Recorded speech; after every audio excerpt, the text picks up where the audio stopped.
Hey guys, back with another review video. I'll share with you guys a drama that I totally watched randomly at the beginning of the year but kind of forgot about. It's called The Mutations. This is a drama that's sci-fi in its own little fantasy world. I would call it like a new experimental C-drama, and it has 12 episodes. Has a very good cast. Huang Xuan as the main lead, Wu Yue and Sandrine Pina.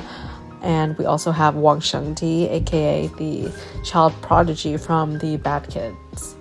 These are names that are they're older, but they have more experience, and they usually either do cinematic stuff like movies and stuff rather than dramas, so I had to check this one out. Sci-fi is a relatively new genre, and C-dramas I feel like have been trying to replicate the success of some of those South Korean dramas that are partnering with Western platforms that has more of a sci-fi horror element.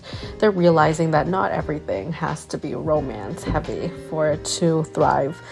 So once a year, we usually get a couple of these smaller scale dramas that are meant to experiment with them. And this one is giving Kingdom, if you've ever watched it on Netflix. It's a Korean drama with zombies, outbreak, stuff like that. It's a very similar energy because we have an epidemic that drives people mad. I'm not gonna spoil what happens, but there's also supernatural things going on. There's a bit of everything. Obviously mystery and stuff. So it starts off with the male lead who has a brother who went missing. It's his twin, and he kind of just goes on this journey. He's in the Secret Service, and he goes on this journey to find his brother, and he's led to a mysterious island that everybody is not willing to talk about. They're like, what island? People are going missing all the time, and he's like, what's going on with that island? And the whole thing is just mysterious, atmospheric. I thought it was a super fun drama. Was it perfect? Definitely not. But considering there's not too many of this kind out there, I think this one is done really well.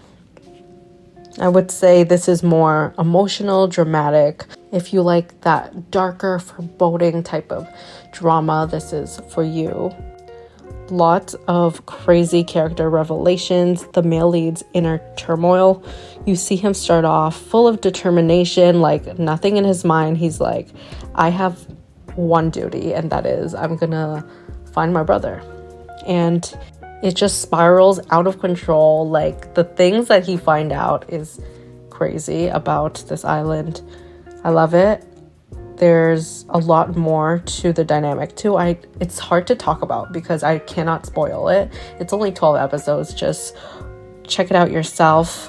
I did think that the ending deserved more because it was so slow burn and we had so many questions, but the ending was kind of dealt with quite swiftly. I wanted bigger moments, if that makes sense, because they were kind of amping up to it. The atmosphere was really nice. And then the ending happened and I was like, oh, okay. Not really bad or anything, not terrible, but not super satisfying. I thought it was beautifully shot in this type of frozen, desolate land backdrop. It makes you feel dread and wonder how the heck these characters are gonna survive. It feels hopeless. This is a solid binge.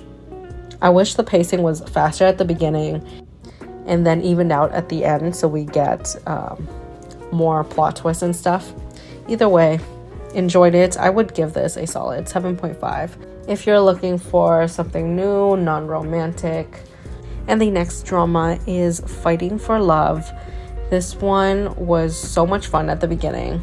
I was obsessed with it. I made a short right away talking about how much I wanted people to watch it, and I'm happy with the casting choice. I think Zhang Tian'ai is an actress that I've known for a while. She's good at comedy, but she's also good at those emotional moments. I don't think she got the chance that she deserves. For me, in my brain, her peak was go princess go, and then nothing else happened after that. I was expecting all of the big drama pairings and stuff, and yeah, she was in a drama with Yang Yang called Marshall Universe. I literally did a whole like biography on her, so check that out if you're interested. But it makes me kind of sad that she never went viral. She's good, she's pretty, she can act, and in this one she really shows how dedicated she is to a role, because there's so many actresses out there where they are not willing to abandon their beautiful looks or their beautiful costumes to make them stand out and look good on camera. She doesn't care. She's committed to the character. There's like dust all over her face, grime, like she looks disgusting sometimes, and it's because it makes sense. You're not gonna be in the front lines of an army and be looking pristine and beautiful the whole time. Also, I think that's why I like this drama so much. So much of the stakes is because she's not a general or something like that. Like, she's not on her high horse. There's moments where obviously she is the brains of the operations, but in the end, because of the male lead's nature, which is he's basically royalty, and they have to hide their relationship because it will be unfair, obviously, that she has this relationship with him. She's also like cross-dressing as a man. There's some funny moments. She's a very charismatic character, and I feel like out of all of the cross-dressing dramas I've seen in C-Drama land, this one is one of the better ones. What I thought that they did the best was how we felt for her character. I loved that we got to see her work her way up, and all the friends she meets along the way, like the side characters. I thought out of all of them, Brother Tang and second male lead was the most charismatic and memorable. Their relationship was very wholesome, her and Brother Tang, and I felt like her relationship with the second male lead outshined the male lead by a mile. Honestly, at first, male lead was likable. I thought he was just witty, or he was one of those characters pretending to be dumb. But later on, I just felt like he didn't get the character development that he needed for me to like him. He was kind of just hiding behind so many people. He was someone with so much power, yet besides like a couple of scenes where he did good by people, which touched her heart, like besides those scenes, what did he do except for frustrate us? Nothing, not much, honestly. So I thought it was such a shame that they wrote his character like that. This is a drama where she could have easily got with the second male lead, and it would have made so much more sense to me. And he challenged her, he saw her for who she is, and he never relinquished any of her freedoms, which is something that I think is integral to her character. She's very bold, she's very outgoing, she does what she wants, right? And then having the male lead in a position of power, like I understand logically why he has to make choices where he's not putting her above other people. Like, he made a lot of selfish choices. And as a whole, like from a king's point of view, like for his people, he didn't do that great. She kind of did everything, to be honest, and he was just there. So his character, besides being like the romantic love interest, he didn't do that much, honestly. I thought that that was one thing that I really disliked about this drama. The second half, it felt really rushed, like they were doing all these palace scheming, like fighting for the throne type of thing. And I'm like, where did this come from? Like 90% of this drama, or 85 at least, we were in the battles, like strategizing, all of these things. And then all of a sudden it's a whole situation. Even though they did set it up, I don't think it was executed well. That brought the drama down like a lot for me, but the beginning is still very strong. I feel like if you like strong female lead characters, watch this one. Don't watch it for the romance. Don't watch it for the male lead. If you're interested in just intense, fun drama, like watch this one. But honestly, I can't recommend it for romance-wise because I was really frustrated with the male lead most of the time. And I was really sad that, surprisingly, Wang Rui-chan didn't show up as much as he should have in the second half. Honestly, writers need to plan this properly because so many dramas are good, but then they get to like that third act where it's supposed to be the most climactic, most like intense battle, and they kind of fall off or don't feel as satisfying. I am begging the writers, the directors and stuff to cast the second male lead in a drama of his own because he is so good. He has been good consistently in all the dramas I've watched with him. Like from modern romances, he's great as like a witty character. He has amazing like timing and lots of charisma. I feel like everyone who watches this drama, like it shows. His character by far is the most interesting besides the female lead. Yeah, what are your thoughts on this one? Overall, like I would still give it an 8 out of 10 because of how much I enjoyed like the first part. And I love that it's different, that you get a strong female lead and it feels refreshing. Like she really pulls her weight, and I believe that she's a smart and strong character, which in a lot of dramas doesn't feel that way because female lead is too dependent on XYZ or so much luck is happening. Let me know your thoughts. Do you agree with me? Okay, last 2 dramas to review are K-dramas. First one is A Shop for Killers. Now, this had one of the most intense opening scenes I've ever seen in my life. The intro is only 10 minutes long, and I was like, ooh, this one is good. It's different. It had me on the edge of my seat. This is a story about the female lead who just lost her uncle, the only guardian in her life. And you open up to this fight scene where she's kind of stuck in her house that has a big open window. It's actually his home. And a bunch of unalivers, professional unalivers, are here to take her out. And she has no clue why. And she doesn't know who to trust anymore. So it goes into flashback mode and present day mode. So you see her relationship with him. It's very sad and beautiful. Like he kind of dropped hints in the past when her parents passed away. He took her in and he started like training her, but he pretended, oh, it's just for fun. But now things are piecing together after he passes away. She's kind of like the only inheritor to his business, which is not really a spoiler because it's literally called A Shop for Killers. He owns a business on the black market that is a shop for killers to come and buy weapons and trade information. Like there's different tiers to it and there's a whole system. They kind of go into it, but I'm sure that they're gonna get into it properly in season 2.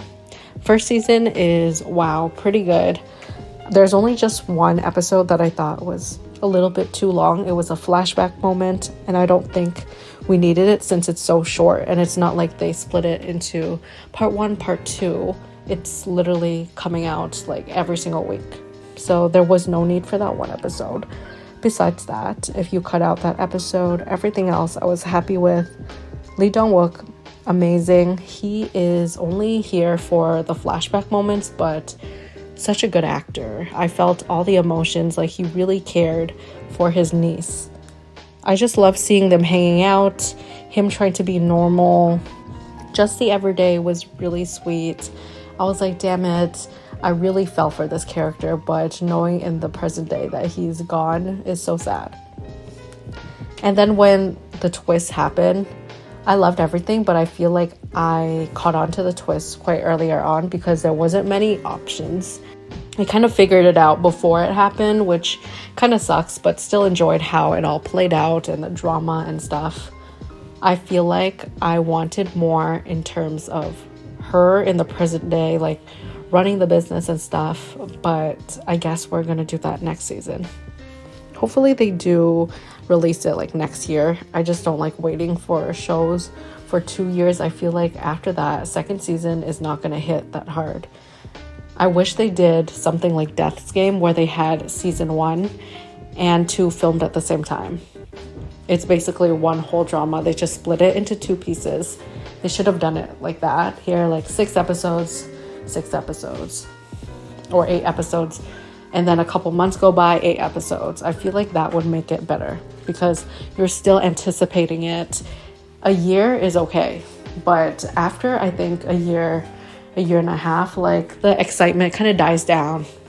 And I hope that they'll be reading the comments and stuff and make the next one like flashier, more fun, more plot twisty.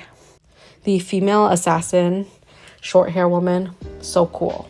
We need more of her backstory. Last but not least is My Demon. Took me forever to continue to finish this drama.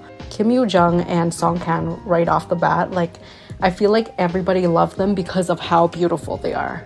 Honestly, this drama at first it was good, and then halfway I'm like, this is getting really draggy. Not much is happening. They're very cute, don't get me wrong, but I felt like it was kind of pointless because there was this whole setup, and then from like 6-7 episodes in, it wasn't as good. This is both a bodyguard trope plus he's a demon. She kind of has his powers from this tattoo. He transferred it to her, and he needs to be touching her for his powers to come back to him. And he's just trying to figure things out. They fall in love. She needs a bodyguard / arranged marriage type of thing. The chemistry is really good. The visuals are really out of this world though. They are so picture perfect. They're that couple that you're envious of. They're just perfect. Also, K-dramas these days and weddings, like I'm living for all the weddings and stuff, but I think this one got to take the cake for most beautiful like modern bride. She looks so good. Song Kang is hands down one of my favorite Korean actors. He is so versatile, from making you cry and like making you shocked, like in dramas like Sweet Home. Insane. Like his range of acting is crazy, and he has been more and more experimental. I'm here for it. This is his typical hot K-drama love interests moment. The stylists and sponsors were really showing up and giving us that modern glam rich girl look. Love the outfits. The architecture for his home is beautiful. All the clocks and the OST is so good. You notice I'm complimenting about literally everything except for the plot because, I don't know, it felt, like I said, a little bland to me after a while. Like it felt so repetitive, and I thought the ending were kind of anticlimactic. The villain was doing villain things. There wasn't that big of like my attachment to them or me having respect for them. There was none of that, and I wish they added that because it would have made it better. The side characters was funny. The secretary and the Bokyu moment, I think highlight of the whole drama in terms of comedy is when she mistakenly calls his name Kim Bokyu. She says Kim F you, and she says it in the most funniest unhinged way. I love that scene. I remember like the last 5-6 episodes, I was sitting there like, I know they're gonna do something like a big breakup moment, third act breakup, just because they need time to fill the plot, to give us something. And that's what happened. And I was kind of like rolling my eyes. I was like, come on, they're 100% gonna get back together again. And they do. And they lived happily ever after. Everything's resolved. Like the stakes here were not intense enough. If they were just gonna make it a rom-com, they should have. Like the whole supernatural thing kind of fizzled out very earlier on. Even the villains were obvious who they were. I'd still give it like a solid 6.5, just because pretty people being in love will still be that iconic couple, even though the drama wasn't really serving. But yeah, I'll leave you with that. Next episode, I'll probably be reviewing some web dramas, Deliberations of Love, Night Flower, and a KBL called Love for Love's Sake. Stay tuned. Let me know what you're watching and enjoying right now. I'm currently watching In Blossom and Legend of Shenli. I think they're the best currently airing dramas. We're finally getting some decent, high quality dramas, and I'm here for it. See you in the next one. Take care.